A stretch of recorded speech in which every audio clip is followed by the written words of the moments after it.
America ਵਿੱਚ ਭਾਈ ਜਸਵੰਤ ਸਿੰਘ ਖਾਲੜਾ ਦੇ ਨਾਂ ਤੇ ਬਣੇਗਾ ਐਲੀਮੈਂਟਰੀ ਸਕੂਲ। ਸ਼੍ਰੀ ਅਕਾਲ ਤਖਤ ਸਾਹਿਬ ਦੇ ਜਥੇਦਾਰ ਨੇ ਸੌਦਾ ਸਾਧ ਦੀ ਪੈਰੋਲ ਤੇ ਦਿੱਤਾ ਤਿੱਖਾ ਪ੍ਰਤੀਕਰਮ। ਸ਼੍ਰੀ ਅਕਾਲ ਤਖਤ ਸਾਹਿਬ ਦੇ ਸਾਬਕਾ ਜਥੇਦਾਰ ਗਿਆਨੀ ਰਣਜੀਤ ਸਿੰਘ ਵੱਲੋਂ ਅਹਿਮ ਪ੍ਰੈਸ ਕਾਨਫਰੰਸ। ਕੈਨੇਡਾ ਦੀ ਅਦਾਲਤ ਨੇ ਭਾਈ ਰਿਪੂ ਦਮਨ ਸਿੰਘ ਮਲਿਕ ਦੀ ਹੱਤਿਆ ਮਾਮਲੇ ਵਿੱਚ ਦੋਸ਼ੀਆਂ ਨੂੰ ਸੁਣਾਈ ਸਜ਼ਾ। ਅਮਰੀਕਾ ਵਿੱਚ ਭਾਈ ਜਸਵੰਤ ਸਿੰਘ ਖਾਲੜਾ ਦੇ ਨਾਂ ਤੇ ਐਲੀਮੈਂਟਰੀ ਸਕੂਲ ਬਣਾਇਆ ਜਾਵੇਗਾ। ਕੈਲੀਫੋਰਨੀਆ ਦੇ ਫ੍ਰੈਸਨੋ ਵਿੱਚ ਭਾਈ ਖਾਲੜਾ ਦੇ ਨਾਂ ਤੇ ਸਕੂਲ ਦਾ ਨਾਂ ਰੱਖਣ ਦਾ ਫੈਸਲਾ ਕੀਤਾ ਗਿਆ ਹੈ। ਦੱਸਣਯੋਗ ਹੈ ਕਿ ਉੱਤਰ ਅਮਰੀਕਾ ਵਿੱਚ ਕਿਸੇ ਸਿੱਖ ਦੇ ਨਾਂ ਤੇ ਪਹਿਲਾ ਸਕੂਲ ਹੋਵੇਗਾ। Central unified school district board ਦੇ 6 ਮੈਂਬਰਾਂ ਨੇ ਖਾਲੜਾ ਦੇ ਨਾਂ ਤੇ ਮੁਹਰ ਲਾਈ ਹੈ। ਸਿੱਖਾਂ ਲਈ ਇਹ ਮਾਣ ਵਾਲੀ ਗੱਲ ਹੈ। ਦੱਸਣਯੋਗ ਹੈ ਕਿ ਭਾਈ ਜਸਵੰਤ ਸਿੰਘ ਖਾਲੜਾ ਉਹ ਸਿੱਖ ਸ਼ਖਸੀਅਤ ਤੇ ਮਨੁੱਖੀ ਅਧਿਕਾਰ ਕਾਰਕੁਨ ਹਨ ਜੋ 1980-90ਵਿਆਂ ਦੌਰਾਨ ਪੰਜਾਬ ਵਿੱਚ ਲਾਪਤਾ ਸਿੱਖ ਨੌਜਵਾਨਾਂ ਦੀ ਭਾਲ ਕਰਦਿਆਂ 6 ਸਤੰਬਰ 1995 ਦੇ ਦਿਨ ਖੁਦ ਹੀ ਲਾਪਤਾ ਹੋ ਗਏ ਸਨ। ਸ਼੍ਰੀ ਅਕਾਲ ਤਖਤ ਸਾਹਿਬ ਦੇ ਜਥੇਦਾਰ ਸਿੰਘ ਸਾਹਿਬ ਗਿਆਨੀ ਰਘਬੀਰ ਸਿੰਘ ਨੇ ਡੇਰਾ ਸਿਰਸਾ ਮੁਖੀ ਗੁਰਮੀਤ ਰਾਮ ਰਹੀਮ ਨੂੰ ਵਾਰ-ਵਾਰ ਸਰਕਾਰ ਵੱਲੋਂ ਦਿੱਤੀ ਜਾ ਰਹੀ ਪੈਰੋਲ ਤੇ ਤਿੱਖਾ ਪ੍ਰਤੀਕਰਮ ਦਿੰਦੇ ਆਖਿਆ ਕਿ ਸਰਕਾਰ ਡੇਰਾ ਮੁਖੀ ਵਰਗੇ ਸੰਗੀਨ ਅਪਰਾਧੀ ਨੂੰ ਵਾਰ-ਵਾਰ ਪੈਰੋਲ ਦੇ ਕੇ ਅਤੇ 30-30 ਸਾਲਾਂ ਤੋਂ ਜੇਲ੍ਹਾਂ ਵਿੱਚ ਨਜ਼ਰਬੰਦ ਬੰਦੀ ਸਿੰਘਾਂ ਨੂੰ ਸਜ਼ਾਵਾਂ ਪੂਰੀਆਂ ਹੋਣ ਦੇ ਬਾਵਜੂਦ ਰਿਹਾ ਨਾ ਕਰਕੇ ਸਿੱਖਾਂ ਨੂੰ ਦੇਸ਼ ਅੰਦਰ ਗੁਲਾਮੀ ਦਾ ਅਹਿਸਾਸ ਕਰਵਾ ਰਹੀ ਹੈ। ਸ਼੍ਰੀ ਅਕਾਲ ਤਖਤ ਸਾਹਿਬ ਸਕੱਤਰੇਤ ਤੋਂ ਜਾਰੀ ਲਿਖਤੀ ਬਿਆਨ ਵਿੱਚ ਸਿੰਘ ਸਾਹਿਬ ਗਿਆਨੀ ਰਘਬੀਰ ਸਿੰਘ ਨੇ ਕਿਹਾ ਕਿ ਡੇਰਾ ਸਿਰਸਾ ਮੁਖੀ ਨੂੰ ਸਰਕਾਰ ਵੱਲੋਂ ਆਪਣੇ ਰਾਜਨੀਤਿਕ ਹਿੱਤਾਂ ਲਈ ਵਾਰ-ਵਾਰ ਰਿਹਾ ਕਰਕੇ ਕਾਨੂੰਨ ਪ੍ਰਤੀ ਵਿਸ਼ਵਾਸ ਦੀ ਸਮੂਹਿਕ ਭਾਵਨਾ ਨੂੰ ਖਤਮ ਕੀਤਾ ਜਾ ਰਿਹਾ ਹੈ। ਉਨ੍ਹਾਂ ਕਿਹਾ ਕਿ ਇੱਕ ਪਾਸੇ ਬੰਦੀ ਸਿੰਘ ਆਪਣੀਆਂ ਸਜ਼ਾਵਾਂ ਪੂਰੀਆਂ ਹੋਣ ਦੇ ਬਾਵਜੂਦ ਦਹਾਕਿਆਂ ਤੋਂ ਜੇਲ੍ਹਾਂ ਵਿੱਚ ਨਜ਼ਰਬੰਦ ਹਨ ਅਤੇ ਉਹਨਾਂ ਨੂੰ ਰਿਹਾ ਕਰਨ ਤੋਂ ਸਰਕਾਰ ਸਾਫ਼ ਮੁਨਕਰ ਹੋ ਰਹੀ ਹੈ ਅਤੇ ਦੂਜੇ ਪਾਸੇ ਆਪਣੀਆਂ ਸਾਧਵੀਆਂ ਨਾਲ ਜਬਰ ਜਨਾਹ ਅਤੇ ਕਤਲ ਵਰਗੇ ਸੰਗੀਨ ਅਪਰਾਧਾਂ ਲਈ ਸਜ਼ਾ ਯਾਫਤਾ ਡੇਰਾ ਸਿਰਸਾ ਮੁਖੀ ਗੁਰਮੀਤ ਰਾਮ ਰਹੀਮ ਨੂੰ ਵਾਰ-ਵਾਰ ਪੈਰੋਲ ਦੇਣੀ ਦੇਸ਼ ਦੀ ਜਮਹੂਰੀਅਤ ਲਈ ਵੀ ਸਵਾਲ ਖੜੇ ਕਰਦੀ ਹੈ। ਉਨ੍ਹਾਂ ਕਿਹਾ ਕਿ ਲੱਗਦਾ ਹੈ ਕਿ ਸਰਕਾਰ ਸਿੱਖਾਂ ਨੂੰ ਗੁਲਾਮੀ ਦਾ ਅਹਿਸਾਸ ਕਰਵਾਉਣਾ ਚਾਹੁੰਦੀ ਹੈ। ਉਨ੍ਹਾਂ ਕਿਹਾ ਕਿ ਲਗਾਤਾਰ ਦੇਸ਼ ਵਿੱਚ ਤੀਜੇ ਦਰਜੇ ਦੇ ਸ਼ਹਿਰੀਆਂ ਵਾਲਾ ਵਿਹਾਰ ਕੀਤਾ ਜਾਣ ਕਰਕੇ ਸਿੱਖਾਂ ਵਿੱਚ ਅਲੈਦਗੀ ਦਾ ਅਹਿਸਾਸ ਪ੍ਰਬਲ ਹੋ ਰਿਹਾ ਹੈ ਜੋ ਕਿ ਸਿੱਖਾਂ ਦੀਆਂ 80% ਤੋਂ ਵੱਧ ਕੁਰਬਾਨੀਆਂ ਨਾਲ ਆਜ਼ਾਦ ਹੋਏ ਭਾਰਤ ਦੀ ਜਮਹੂਰੀਅਤ ਲਈ ਸ਼ਰਮਨਾਕ ਹੈ। ਸ਼੍ਰੀ ਅਕਾਲ ਤਖਤ ਸਾਹਿਬ ਦੇ ਸਾਬਕਾ ਜਥੇਦਾਰ ਭਾਈ ਰਣਜੀਤ ਸਿੰਘ ਨੇ ਮੌਜੂਦਾ ਪੰਥਕ ਕਮੇਟੀ ਵੱਲੋਂ ਲੰਮੇ ਸਮੇਂ ਤੋਂ ਚੋਣਾਂ ਨਾ ਕਰਵਾਏ ਜਾਣ ਸੰਬੰਧੀ ਪ੍ਰੈਸ ਕਾਨਫਰੰਸ ਕੀਤੀ। ਉਨ੍ਹਾਂ ਕਿਹਾ ਕਿ ਮੈਨੂੰ ਨਹੀਂ ਲੱਗਦਾ ਕਿ ਸ਼੍ਰੋਮਣੀ ਅਕਾਲੀ ਦਲ ਦੀ ਅਗਵਾਈ ਹੇਠ ਚੋਣਾਂ ਹੋਣਗੀਆਂ।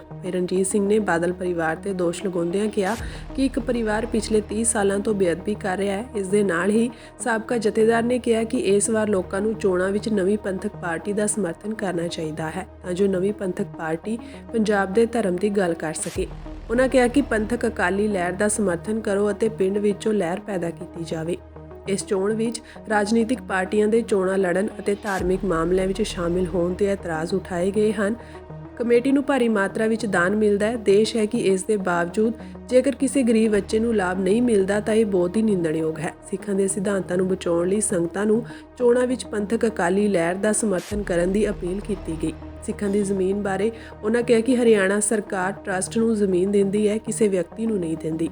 ਦੋਸ਼ ਹੈ ਕਿ ਇਹ ਜ਼ਮੀਨ ਬਾਦਲ ਪਰਿਵਾਰ ਦੇ ਨਾਮ ਤੇ ਹੈ। ਬਾਦਲ ਪਰਿਵਾਰ ਸੰਪਰਦਾ ਅਤੇ ਧਰਮ ਗ੍ਰੰਥ ਨੂੰ ਆਪਣੇ ਨਾਲ ਲੈ ਗਿਆ ਜਿਸ ਕਾਰਨ ਸੰਪਰਦਾ ਨੂੰ ਬਹੁਤ ਨੁਕਸਾਨ ਹੋਇਆ ਹੈ। ਰਣਜੀਤ ਸਿੰਘ ਨੇ ਕਿਹਾ ਕਿ ਗੁਰੂ ਘਰ ਦੀਆਂ ਜ਼ਮੀਨਾਂ ਵੇਚੀਆਂ ਗਈਆਂ ਹਨ। ਉਹਨਾਂ ਨੇ ਕਿਹਾ ਕਿ ਅਸੀਂ ਸਾਧ ਸੰਗਤ ਨੂੰ ਅਪੀਲ ਕਰਦੇ ਹਾਂ ਕਿ ਪੰਥਕ ਅਕਾਲੀ ਲਹਿਰ ਦੀ ਬਾਂਹ ਫੜੋ ਅਤੇ ਆਪਾਂ ਮਿਲ ਕੇ ਕੰਮ ਕਰੀਏ। ਅਸੀਂ ਤੁਹਾਡੇ ਥਰੂ ਇਹ ਸਮੁੱਚੀ ਕੌਮ ਨੂੰ, ਨੌਜਵਾਨ ਵੀਰਾਂ ਨੂੰ, ਬਜ਼ੁਰਗਾਂ ਨੂੰ, ਭੈਣਾਂ ਨੂੰ, ਬੀਬੀਆਂ ਨੂੰ ਇਹ ਅਪੀਲ ਕਰਦੇ ਹਾਂ ਕਿ ਸਾਡੀ ਹਰੇਕ ਪਿੰਡ ਦੇ ਵਿੱਚ ਸਾਡੀ ਬੂਥ ਕਮੇਟੀ ਦੀ ਬਣਾਉਣ ਦੀ ਸਾਨੂੰ ਚਿੰਤਾ ਨਾ ਰਹੇ।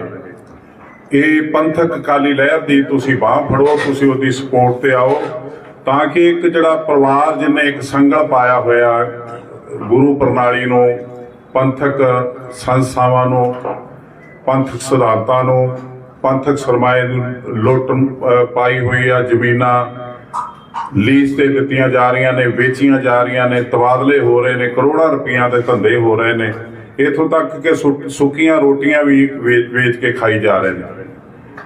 ਇਹ ਅਸੀਂ ਸਮੁੱਚੀ ਸਿੱਖ ਕੌਮ ਨੂੰ ਇਹ ਅਪੀਲ ਕਰਦੇ ਹਾਂ ਕਿ ਕਿਸੇ ਵੀ ਪਾਰਟੀ 'ਚ ਤੁਸੀਂ ਹੋ, ਕਿਤੇ ਵੀ ਤੁਹਾਡੀ ਰਾਜਨੀਤੀ ਹੋਵੇ, ਪਰ ਅਸੀਂ ਤੁਹਾਨੂੰ ਇਹ ਬੇਨਤੀ ਕਰਦੇ ਹਾਂ ਕਿ ਗੁਰੂ ਗ੍ਰੰਥ ਸਾਹਿਬ ਅੱਗੇ ਸਾਡਾ ਮਰਨਾ ਪਰਨਾ ਹੈ। ਸਾਡਾ ਦੁੱਖ ਸੁੱਖ ਗੁਰੂ ਗ੍ਰੰਥ ਸਾਹਿਬ ਅੱਗੇ ਆ। ਤੋ ਸਾਡੇ ਨਾਲ ਜਦੋਂ ਵੀ ਕੋਈ ਸਾਡੇ ਪਰਿਵਾਰ ਤੇ ਖੁਸ਼ੀ ਆਉਂਦੀ, ਗਮੀ ਆਉਂਦੀ, ਅਸੀਂ ਗੁਰੂ ਗ੍ਰੰਥ ਸਾਹਿਬ ਨੂੰ ਮੱਥਾ ਟੇਕਦੇ ਹਾਂ। ਇਸ ਕਰਕੇ ਗੁਰੂ ਗ੍ਰੰਥ ਸਾਹਿਬ ਜੋ ਸਾਡੀ ਸੋਚ ਆ, ਗੁਰੂ ਸਾਹਿਬ ਨੇ 250 ਸਾਲ ਲਾ ਕੇ ਆਪਣੇ ਪਰਿਵਾਰ ਦੀਆਂ ਸ਼ਹਾਦਤਾਂ ਦੇ ਕੇ ਸਾਨੂੰ ਇੱਕ ਜੀਵਨ ਜਾਚ ਦਿੱਤੀ ਆ। ਉਹ ਜੀਵਨ ਜਾਚ ਅੱਜ ਇੱਕ ਵਪਾਰ ਕਰਨ ਵਾਲੇ ਲੋਕਾਂ ਦੇ ਹੱਥ 'ਚ ਆ ਚੁੱਕੀ ਆ। ਸਾਡੇ ਸਿਧਾਂਤ, ਜਿਹੜੇ ਸਿਧਾਂਤ ਸਾਡੀ ਪਰਮਾਤਮਾ ਤੋਂ ਟੁੱਟੀ ਹੋਈ ਆਤਮਾ ਨੂੰ ਪਰਮਾਤਮਾ ਨਾਲ ਮਿਲਾਉਣ ਦੇ ਸਮਰੱਥ ਸਨ ਤੇ ਵਿਚੋਲਗੀ ਕਰਦੇ ਸਨ, ਉਹ ਸਿਧਾਂਤ ਅੱਜ ਖਤਮ ਹੁੰਦੇ ਜਾ ਰਹੇ ਨੇ। ਅੱਜ ਸਾਰੀ ਕੌਮ ਦੇਖ ਰਹੀ ਹੈ ਚੰਗੀ ਤਰ੍ਹਾਂ। ਅੱਜ ਜਿਹੜਾ ਹਾਲ ਅਕਾਲ ਤਖਤ ਸਾਹਿਬ ਦਾ ਹੈ, ਉਹਦੇ ਉੱਤੇ ਪੰਥ ਤੇ ਗ੍ਰੰਥ ਦੇ ਸਿਧਾਂਤ ਦਾ, ਅਕਾਲ ਤਖਤ ਸਾਹਿਬ ਤੇ ਮੀਰੀ ਪੀਰੀ ਦੇ ਸਿਧਾਂਤ ਦਾ, ਉਹ ਸਾਰੀ ਦੁਨੀਆ ਦੇਖ ਰਹੀ ਹੈ। ਤਾਂ ਅਸੀਂ ਇਸ ਕਰਕੇ ਹੀ ਇਹ ਸਾਰਾ ਉਦਮ ਕਰ ਰਹੇ ਹਾਂ। ਸਾਰੇ ਗੁਰਸਿੱਖ ਵੀਰਾਂ ਨੂੰ ਇਹ ਹੱਥ ਜੋੜ ਕੇ ਅਪੀਲ ਕਰਦੇ ਹਾਂ ਕਿ ਅਸੀਂ ਜੋ ਕੁਝ ਵੀ ਕਰਾਂਗੇ ਧਰਮ ਲਈ ਕਰਾਂਗੇ।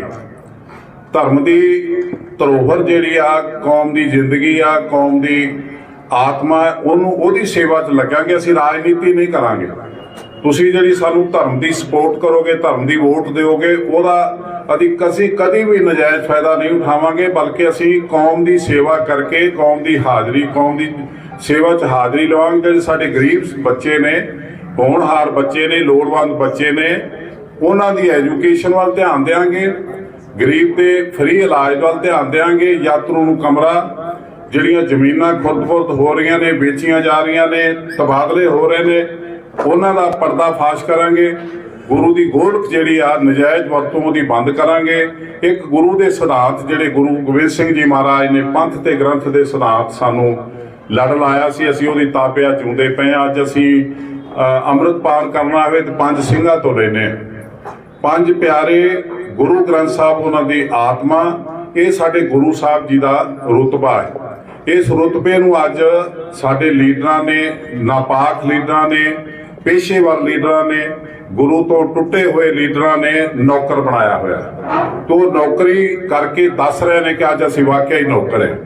ਤੋਂ ਅਸੀਂ ਇਹ ਸਿਧਾਂਤ ਜਿਹੜੇ ਨੇ ਉਹ ਸੁਰੱਖਿਅਤ ਗੁਰੂ ਦੀ ਇੱਛਾ ਅਨੁਸਾਰ, ਗੁਰੂ ਦੀ ਇੱਛਾ ਅਨੁਸਾਰ, ਜਿਹੜੇ ਇੱਛਾ ਅਨੁਸਾਰ ਉਹ ਬਣੇ ਨੇ, ਉਸੇ ਇੱਛਾ ਅਨੁਸਾਰ ਅਕਾਲ ਤਖਤ ਸਾਹਿਬ ਤੋਂ ਲਾਗੂ ਹੋਣਗੇ ਤੇ ਅਕਾਲ ਤਖਤ ਸਾਹਿਬ ਦਾ ਰੁਤਬਾ ਸੁਤੰਤਰ ਹੋਊਗਾ, ਜਿਹੜਾ ਮੀਰੀ ਤੇ ਪੀਰੀ ਦੇ ਰੂਪ ਵਿੱਚ ਗੁਰੂ ਹਰਗੋਬਿੰਦ ਪਾਤਸ਼ਾਹ ਨੇ ਸਾਨੂੰ ਦਿੱਤਾ।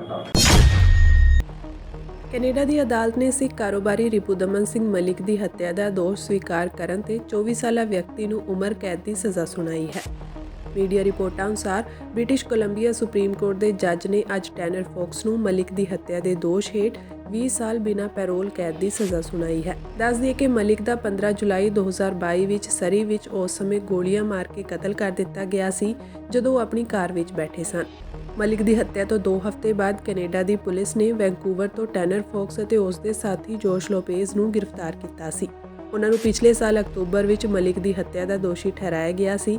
ਵਕੀਲਾਂ ਦਾ ਹਵਾਲਾ ਦਿੰਦਿਆਂ ਮੀਡੀਆ ਰਿਪੋਰਟਾਂ ਵਿੱਚ ਕਿਹਾ ਗਿਆ ਹੈ ਕਿ ਦੋਵਾਂ ਨੂੰ ਮਲਿਕ ਦੇ ਕਤਲ ਲਈ ਪੈਸੇ ਦਿੱਤੇ ਗਏ ਸਨ, ਪਰ ਉਹਨਾਂ ਇਹ ਨਹੀਂ ਦੱਸਿਆ ਕਿ ਉਹਨਾਂ ਨੂੰ ਇਹ ਕੰਮ ਕਰਨ ਲਈ ਕਿਸ ਨੇ ਕਿਹਾ ਸੀ। ਮਲਿਕ ਦੇ ਪਰਿਵਾਰ ਨੇ ਫੌਕਸ ਨੂੰ ਇਹ ਦੱਸਣ ਲਈ ਕਿਹਾ ਹੈ ਕਿ ਉਹਨਾਂ ਨੂੰ ਇਹ ਕੰਮ ਕਿਸ ਨੇ ਸੌਂਪਿਆ ਸੀ। ਅਮਰੀਕਾ ਦੀ ਰਾਜਧਾਨੀ ਵਾਸ਼ਿੰਗਟਨ ਡੀਸੀ ਵਿੱਚ ਇੱਕ ਯਾਤਰੀ ਜਹਾਜ਼ ਅਤੇ ਇੱਕ ਹੈਲੀਕਾਪਟਰ ਦੀ ਟੱਕਰ ਹੋ ਗਈ ਹੈ। ਇਸ ਹਾਦਸੇ ਤੋਂ ਬਾਅਦ ਯਾਤਰੀ ਜਹਾਜ਼ ਪੋਟੋਮੈਕ ਨਦੀ ਵਿੱਚ ਡਿੱਗ ਗਿਆ। ਜਹਾਜ਼ ਵਿੱਚ 64 ਲੋਕ ਸਵਾਰ ਸਨ, ਜਿਨ੍ਹਾਂ ਵਿੱਚ 60 ਯਾਤਰੀ ਅਤੇ 4 ਚਾਲਕ ਦਲ ਦੇ ਮੈਂਬਰ ਵੀ ਸ਼ਾਮਲ ਸਨ। ਵਾਸ਼ਿੰਗਟਨ ਫਾਇਰ ਡਿਪਾਰਟਮੈਂਟ ਦੇ ਅਨੁਸਾਰ ਇਹ ਘਟਨਾ ਰਾਤ ਨੂੰ ਰੋਨਾਲਡ ਰੀਗਨ ਹਵਾਈ ਅੱਡੇ ਦੇ ਨੇੜੇ ਵਾਪਰੀ। ਇਹ ਹਾਦਸਾ ਇੱਕ ਅਮਰੀਕਨ 에ਅਰਲਾਈਨਸ CRJ 700 ਬੰਬਾਰਡੀਅਰ ਜੈਟ ਅਤੇ ਇੱਕ ਅਮਰੀਕੀ ਫੌਜ ਦੇ ਸਿਕੋਰਸਕੀ ਹੈਲੀਕਾਪਟਰ ਵਿਚਕਾਰ ਹੋਇਆ। ਫੌਜ ਦੇ ਅਧਿਕਾਰੀਆਂ ਅਨੁਸਾਰ ਹੈਲੀਕਾਪਟਰ ਵਿੱਚ ਵੀ 3 ਲੋਕ ਸਵਾਰ ਸਨ। 에ਅਰਲਾਈਨ ਕੰਪਨੀ ਨੇ ਹਾਦਸੇ ਦੀ ਪੁਸ਼ਟੀ ਕੀਤੀ। ਇਹ ਜੈਟ ਕੈਨਸਸ ਰਾਜ ਤੋਂ ਰਾਜਧਾਨੀ ਵਾਸ਼ਿੰਗਟਨ ਆ ਰਿਹਾ ਸੀ। ਅਧਿਕਾਰੀਆਂ ਨੇ ਦੱਸਿਆ ਕਿ ਰੀਗਨ ਨੈਸ਼ਨਲ 에ਅਰਪੋਰਟ ਨੇੜੇ ਸਥਾਨਕ ਸਮੇਂ ਅਨੁਸਾਰ ਰਾਤ 8:50 ਤੋਂ ਬਾਅਦ ਜਹਾਜ਼ ਹਾਦਸੇ ਬਾਰੇ ਕਈ ਕਾਲਾਂ ਪ੍ਰਾਪਤ ਹੋਈਆਂ। ਇਸ ਵੇਲੇ ਹਵਾਈ ਅੱਡੇ ਤੇ ਸਾਰੀਆਂ ਉਡਾਣਾਂ ਅਤੇ ਲੈਂਡਿੰਗ ਰੋਕ ਦਿੱਤੀ ਗਈ ਹੈ। ਦੋਵਾਂ ਜਹਾਜ਼ਾਂ ਦਾ ਮਲਬਾ ਪੋਟੋਮੈਕ ਨਦੀ ਵਿੱਚ ਹੈ। ਆਮ ਆਦਮੀ ਪਾਰਟੀ ਨੇ ਦਾਅਵਾ ਕੀਤਾ ਹੈ ਕਿ ਮੁੱਖ ਮੰਤਰੀ ਭਗਵੰਤ ਮਾਨ ਦੀ ਕਪੂਰਥਲਾ ਹਾਊਸ ਰਿਹਾਇਸ਼ ਤੇ ਚੋਣ ਕਮਿਸ਼ਨ ਦੀ ਟੀਮ ਤਲਾਸ਼ੀ ਲੈਣ ਲਈ ਪਹੁੰਚੀ ਹੈ। ਦੱਸ ਦਈਏ ਕਿ ਦਿੱਲੀ ਵਿੱਚ ਕਪੂਰਥਲਾ ਹਾਊਸ CM ਭਗਵੰਤ ਮਾਨ ਦੀ ਸਰਕਾਰੀ ਰਿਹਾਇਸ਼ ਹੈ, ਜਿੱਥੇ ਚੋਣ ਕਮਿਸ਼ਨ ਦੀ ਟੀਮ ਵੱਲੋਂ ਛਾਪਾ ਮਾਰਿਆ ਗਿਆ ਹੈ।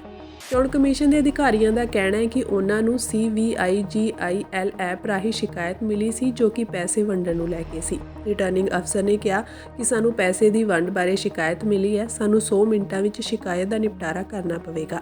ਸਾਡਾ FST ਇੱਥੇ ਆਇਆ ਸੀ ਜਿਸ ਨੂੰ ਅੰਦਰ ਜਾਣ ਦੀ ਇਜਾਜ਼ਤ ਨਹੀਂ ਸੀ। ਮੈਂ ਇੱਥੇ ਉਹਨਾਂ ਨੂੰ ਬੇਨਤੀ ਕਰਨ ਲਈ ਆਇਆ ਹਾਂ ਕਿ ਸਾਨੂੰ ਇੱਕ ਕੈਮਰਾ ਪਰਸਨ ਦੇ ਨਾਲ ਅੰਦਰ ਜਾਣ ਦਿੱਤਾ ਜਾਵੇ। ਸਾਨੂੰ ਇਹ ਪੈਸੇ ਵੰਡਣ ਦੀ ਸ਼ਿਕਾਇਤ CVIGIL ਐਪ ਤੇ ਪ੍ਰਾਪਤ ਹੋਈ ਸੀ। सर 100 मिनट के अंदर कंप्लेंट को इन्वेस्टिगेट करके डिस्पोज करना होता है। अगर वो 100 मिनट में नहीं कर पाएंगे हम तो उसको एस्केलेट करना होता है। तो कंप्लेंट दे दी है आपने? कंप्लेंट किसके खिलाफ कंप्लेंट दी है आपने? जो ऑफिशियल्स हमको अंदर नहीं जाने दे रहे उनके खिलाफ डिफॉल्ट हो जाएगा मैम। उसको या तो एस्केलेट करेंगे उसको ऊपर, फिर हम आप कब तक रहेंगे यहाँ पर? सर अभी just waiting, we are waiting patiently, थोड़ी देर और वेट करेंगे सर। क्या अब आपने आगे किया है क्योंकि आपको टाइम हो गया, क्या है? सर ये बताया गया है कि they are not allowing us to perform our duties, हमें ड्यूटी परफॉर्म नहीं करने दे रहे, बस ये बात बोली और कुछ नहीं। सर लेकिन सी विजिल पे जो डाला गया है उसमें फोटो क्या है? क्या अंदर से कलेक्शन की फोटो है? फोटो नहीं है सर, केवल कंप्लेंट है, मनी डिस्ट्रीब्यूशन। तो उसमें लोकेशन भी होती है? हाँ लोकेशन होती है सर, नहीं वो ऑप्शनल है सर, ऑप्शनल है। यार एक बार हट जाओ ना सामने से, वो बोल रहे हैं दैट इज ऑप्शनल सर, वो ऑप्शनल होता है। अच्छा ऑप्शनल होता है, उसमें जरूरी नहीं है कि उस लोकेशन की फोटो, क्योंकि फोटो आएगी तो गेट की आएगी या अंदर की आई है? नहीं सर, इसमें सिर्फ कपूरथला हाउस इसका एड्रेस दिया और उसमें GPS का उसका क्या कहते हैं उसको कोऑर्डिनेट्स होते हैं उसके कि ये एरिया है। अगर लोकेशन गेट की आई तो आप अंदर जाने की उसमें हाँ वो सर, होता है? कपूरथला हाउस लिखा है सर, अच्छा कपूरथला हाउस तो यही है। कपूरथला हाउस 100 मिनट से ज्यादा हो गया तो आप कब तक सर या रहोगे? तो डिस्पोज करते हैं उसको एस्केलेट करते हैं, अगर हमारे से नहीं होगा तो आगे उसको 100 मिनट से ज्यादा तो हो गया आपको आए हो हुए? गया सर वो तो।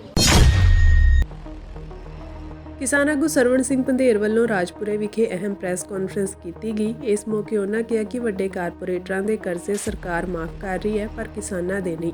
ਕਿਸਾਨ ਕਰਜ਼ੇ ਕਾਰਨ ਖੁਦਕੁਸ਼ੀਆਂ ਕਰ ਰਿਹਾ ਹੈ ਪਰ ਸਰਕਾਰ ਕਿਸਾਨਾਂ ਦੇ ਕਰਜ਼ੇ ਮਾਫ ਕਰਨ ਦੀ ਮੰਗ ਨੂੰ ਮੰਨਣ ਲਈ ਤਿਆਰ ਨਹੀਂ। ਉਹਨਾਂ ਕਿਹਾ ਕਿ ਹਜੇ ਤੱਕ ਲਖੀਮਪੁਰ ਖੀਰੀ ਦਾ ਇਨਸਾਫ ਸਾਨੂੰ ਨਹੀਂ ਮਿਲਿਆ। ਪਿਛਲੇ ਸਾਲ ਮੋਰਚੇ ਤੇ ਸ਼ਹੀਦ ਹੋਏ ਨੌਜਵਾਨ ਕਿਸਾਨ ਜਸਕਰਨ ਸਿੰਘ ਦੀ ਮੌਤ ਦੀ ਜਾਂਚ ਕਰਕੇ ਇਸ ਦੇ ਜ਼ਿੰਮੇਵਾਰ ਪੁਲਿਸ ਮੁਲਾਜ਼ਮਾਂ ਨੂੰ ਸਜ਼ਾ ਦਿਵਾਉਣ ਵਿੱਚ ਵੀ ਸਰਕਾਰ ਤੇ ਪ੍ਰਸ਼ਾਸਨ ਨਾਕਾਮ ਰਿਹਾ ਹੈ। ਉਹਨਾਂ ਕਿਹਾ ਕਿ ਇਹ ਮੋਰਚਾ ਕੇਵਲ ਕਿਸਾਨਾਂ ਦਾ ਨਹੀਂ ਬਲਕਿ ਹਰ ਨਿਚਲੇ ਵਰਗ ਦਾ ਹੈ। ਉਹਨਾਂ ਨੇ ਕਿਹਾ ਕਿ ਕਾਰਪੋਰੇਟ ਸੈਕਟਰ ਨੇ ਸ਼ਹਿਰਾਂ ਵਿੱਚ ਛੋਟੇ ਵਪਾਰ ਤੇ ਦੁਕਾਨਦਾਰੀ ਨੂੰ ਲਗਭਗ ਖਤਮ ਹੀ ਕਰ ਦਿੱਤਾ ਹੈ, ਹੁਣ ਵਾਰੀ ਪਿੰਡਾਂ ਦੀ ਹੈ। ਉਹਨਾਂ ਕਿਹਾ ਕਿ ਅਸੀਂ ਇੰਡਸਟਰੀ ਦੇ ਵਿਰੁੱਧ ਕਦੇ ਨਹੀਂ ਹੋਏ ਪਰ ਜੋ ਇੰਡਸਟਰੀ ਜ਼ਮੀਨ ਅੰਦਰ ਜ਼ਹਿਰ ਘੋਲ ਰਹੀ ਹੈ, ਸਾਨੂੰ ਅਜਿਹੀ ਇੰਡਸਟਰੀ ਨਹੀਂ ਚਾਹੀਦੀ। ਲੀਗਲ ਗਰੰਟੀ ਕਾਨੂੰਨ ਇਹ ਦੇਸ਼ ਦੇ ਕਿਸਾਨ ਮਜ਼ਦੂਰ ਦੀ ਮੰਗ ਆ, ਉਹਦੀ ਅੱਜ ਦੀ ਲੋੜ ਹੈਗੀ ਆ, ਉਹ ਉਹਨਾਂ ਨੂੰ ਪੂਰਾ ਕਰਨਾ ਚਾਹੀਦਾ। ਤੇ ਉਹਨਾਂ ਨੇ ਪਿਛਲੇ ਅੰਦੋਲਨ ਵਿੱਚ ਚਿੱਠੀ ਲਿਖ ਕੇ ਸਾਨੂੰ ਕਿਹਾ ਸੀ ਕਿਸਾਨਾਂ ਮਜ਼ਦੂਰਾਂ ਨੂੰ ਕਰਜ਼ ਮੁਕਤ ਕਰਨਾ ਚਾਹੀਦਾ। ਸਾਡੀ ਮੰਗ ਹੋਰ ਜ਼ਿਆਦਾ ਜ਼ੋਰ ਫੜਦੀ ਆ, ਸਾਡੀ ਮੰਗ ਦੀ ਵਾਜਬੀਅਤ ਹੋਰ ਜ਼ਿਆਦਾ ਵੱਧ ਜਾਂਦੀ ਆ ਜਦੋਂ ਕਾਰਪੋਰੇਟ ਦੇ ਕਰਜ਼ੇ ਜਿਹੜੇ ਆ ਵੱਟੇ ਖੱਤੇ ਪਾਏ ਜਾਂਦੇ ਆ, NPA ਦੇ ਨਾਂ ਤੇ ਮਾਫ ਕੀਤੇ ਜਾਂਦੇ ਆ। ਜਿਵੇਂ 14,57,000 ਕਰੋੜ ਦੇ ਕਰਜ਼ੇ ਬਾਰੇ ਪਹਿਲੋਂ ਗੱਲਾਂ ਸੀ, ਹੁਣ ਫੇਰ ਲੇਟੈਸਟ ਕਰਜ਼ਾ ਉਹਨਾਂ ਨੇ ਮਾਫ ਕੀਤਾ ਕਾਰਪੋਰੇਟ ਦਾ। ਠੀਕ ਹੈ ਜੀ, ਇਸ ਕਰਕੇ ਕਿਉਂਕਿ ਕਰਜ਼ੇ ਕਰਕੇ ਦੇਸ਼ ਦਾ ਕਿਸਾਨ ਖੁਦਕੁਸ਼ੀਆਂ ਕਰ ਰਿਹਾ ਹੈਗਾ ਔਰ ਕਰਜ਼ਾ ਮਾਫੀ ਕਿਸਾਨਾਂ ਮਜ਼ਦੂਰਾਂ ਦੀ ਹੋਣੀ ਚਾਹੀਦੀ ਆ। ਇਸ ਤਰੀਕੇ ਨਾਲ ਮਜ਼ਦੂਰ ਭਰਾਵਾਂ ਨੂੰ ਨਰੇਗਾ 200 ਦਿਨ, ਚੰਗੀ ਦਿਹਾੜੀ, ਆਦੀਵਾਸੀਆਂ ਦੀ ਸੰਵਿਧਾਨ ਦੀ 5ਵੀਂ ਅਨੁਸੂਚੀ, ਲਖੀਮਪੁਰ ਖੀਰੀ ਦਾ ਇਨਸਾਫ ਹਜੇ ਤੱਕ ਨਹੀਂ ਮਿਲਿਆ ਹੈਗਾ। ਔਰ ਜਿਨ੍ਹਾਂ ਨੇ ਸ਼ਹੀਦ ਸੁਭਕਰਨ ਸਿੰਘ ਨੂੰ ਲਗਭਗ ਉਹਨਾਂ ਦੀ ਬਰਸੀ ਆ ਜਾਣੀ, ਸਾਲ ਹੋ ਜਾਣਾ ਵਾ, ਖਨੌਰੀ ਬਾਰਡਰ ਤੇ ਗੋਲੀ ਮਾਰ ਕੇ ਸ਼ਹੀਦ ਕੀਤਾ ਸੀ, ਜਿਹੜੇ ਖੂਨ ਨਾਲ ਭਾਜਪਾ ਨੇ ਹੱਥ ਰੰਗੇ ਆ, ਉਹ ਸਰਕਾਰ ਅਜੇ ਤੱਕ ਸਾਨੂੰ ਉਹਦਾ ਇਨਸਾਫ ਨਹੀਂ ਦੇ ਸਕੀ। ਸੋ ਇਹ ਫਸਲੀ ਬੀਮਾ ਯੋਜਨਾ, ਇਹ ਜਿਹੜੀਆਂ 12 ਮੰਗਾਂ ਸੀ ਉਹਨੂੰ ਲੈ ਕੇ ਅੰਦੋਲਨ ਚੱਲ ਰਿਹਾ। ਮੈਂ ਕਿਹਾ ਸੀ ਜਿਹੜਾ ਨਿਸ਼ਾਨਾ ਲੈ ਕੇ ਤੁਰੇ ਸੀ, ਜਿਹੜਾ ਸਾਡੇ ਸਾਹਮਣੇ ਮਿਸ਼ਨ ਸੀ, ਉਹ ਡੋਲਿਆ ਨਹੀਂ ਹੈ। 1 ਸਾਲ ਬਾਅਦ ਵੀ ਉਸ ਮਿਸ਼ਨ ਤੇ ਖੜੇ ਹੈਗੇ ਆ ਔਰ ਇਹਨੂੰ ਪੂਰਾ ਕਰਨ ਵਾਸਤੇ ਲੋੜ ਪਈ ਤਾਂ ਜੇ ਮੋਦੀ ਸਰਕਾਰ ਨੇ ਮਜਬੂਰ ਕੀਤਾ, ਅਗਲੇ ਸਾਲ ਵੀ ਇਸੇ ਤਰ੍ਹਾਂ ਜਥਾ ਆਊਗਾ। ਨਾ ਆਕਾਂਗੇ ਤੇ ਨਾ ਥੱਕਾਂਗੇ। ਇਹਦੇ ਨਾਲੋਂ ਚੰਗਾ ਹੈਗਾ ਕਿ ਵਧੀਆ ਫੈਸਲਾ ਕਰੇ ਸਰਕਾਰ ਔਰ ਮਸਲੇ ਦਾ ਹੱਲ ਕਰੇ ਜੋ ਅਸੀਂ ਚਾਹੁੰਦੇ ਹੈਗੇ ਆ।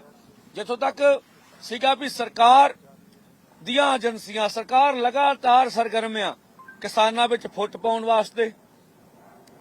ਇਹ ਤੋਂ ਗਾਂ ਏਜੰਸੀਆਂ, ਜਦੋਂ ਕਿਸਾਨਾਂ ਮਜ਼ਦੂਰਾਂ ਦਾ ਅੰਦੋਲਨ ਇਹ ਪੂਰੇ ਸਿਰੇ ਤੇ ਜਾ ਰਿਹਾ, ਅੰਮ੍ਰਿਤਸਰ ਦੀ ਘਟਨਾ ਨੂੰ ਧਿਆਨ ਵਿੱਚ ਰੱਖ ਲਿਓ। ਵਜ੍ਹਾ ਕਿਉਂ? ਕਿਉਂਕਿ ਅੰਦੋਲਨ ਹੁਣ ਸਮਾਜਿਕ ਬਣ ਗਿਆ। ਕਿਸਾਨਾਂ ਮਜ਼ਦੂਰਾਂ ਦਾ ਨਹੀਂ ਰਿਹਾ, ਦੇਸ਼ ਲੈਵਲ ਤੇ ਵੀ, ਕਿਉਂਕਿ ਅਸੀਂ ਗੱਲ ਲੈ ਕੇ ਜਾਏ ਸਾਡੀਆਂ ਮੰਗਾਂ ਛੱਡ ਦਿਓ, ਕਿਸਾਨ ਦੇਸ਼ ਦਾ ਮੁੱਢ ਸਮਾਜਿਕ ਲੜਾਈ ਲੜ ਰਿਹਾ।